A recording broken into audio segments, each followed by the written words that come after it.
Alain, propos d'un Normand. Contre les riches charitables. C'était l'heure des entremets. Tous se sentaient consolés par l'estomac. De là des discours conciliateurs.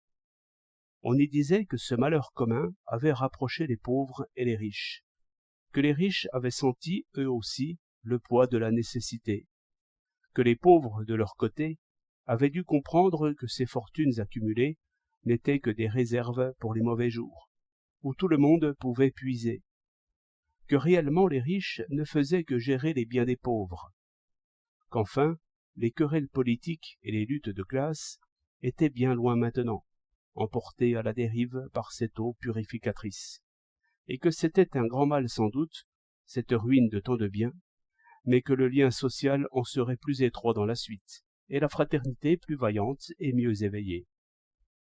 Tout cela semblait évident, bon à dire, et favorable à la digestion. Mais quelqu'un repoussa la paix. Ce n'était pas un riche. Par situation, il se trouvait comme arbitre entre les riches et les pauvres. Mais il était né pauvre, et justement il n'était pas assez riche pour l'avoir oublié. Peut-être n'était-il pas non plus sans envie, car notre justice n'est jamais sans passion. Voici quel fut à peu près son discours. Vous parlez tous, dit-il, de cette idée qu'il est au moins aussi agréable de recevoir que de donner. Je prétends que celui qui donne a du plaisir à donner, parce qu'il contemple alors sa propre puissance en action, mais que, par les mêmes causes, celui qui reçoit est humilié et attristé, parce qu'il contemple alors sa propre faiblesse et son propre esclavage. Ce sentiment si naturel est masqué, au premier moment, par le plaisir d'avoir chaud et de manger. Mais à peine le pauvre a-t-il repris quelque force et le pouvoir de penser, que la colère se lève dans son cœur. Il supportait l'inégalité, ou plutôt il l'oubliait, quand il entrait dans sa petite maison qu'il avait bâtie, dans son petit jardin, dont il avait tracé lui-même les allées. Car les hommes aiment la liberté par-dessus toute chose. Mais maintenant que tout cela pourrit sous 2 mètres d'eau, il subit l'inégalité.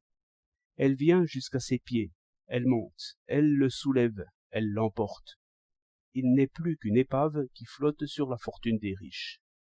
Bien plus, il entend autour de lui ses compagnons d'infortune, encore écrasés par la fatigue et ramenés par la faim et le froid à la condition de l'enfance, qui tendent les mains vers les riches en versant des larmes reconnaissantes. Ainsi, cette puissance de l'argent enchaîne les cœurs aussi. Ainsi, pendant ces sombres heures, le bon plaisir des riches est couronné, acclamé, pire que cela, béni par les pères et les mères. Il ne fallait donc qu'une catastrophe pour que l'injustice franchît la dernière marche jusqu'au trône, et fût adorée. Voilà, mesdames, voilà, messieurs, ce que le peuple se dira. Et, s'il ne se le dit pas, je le lui dirai. L'entremets parut amer.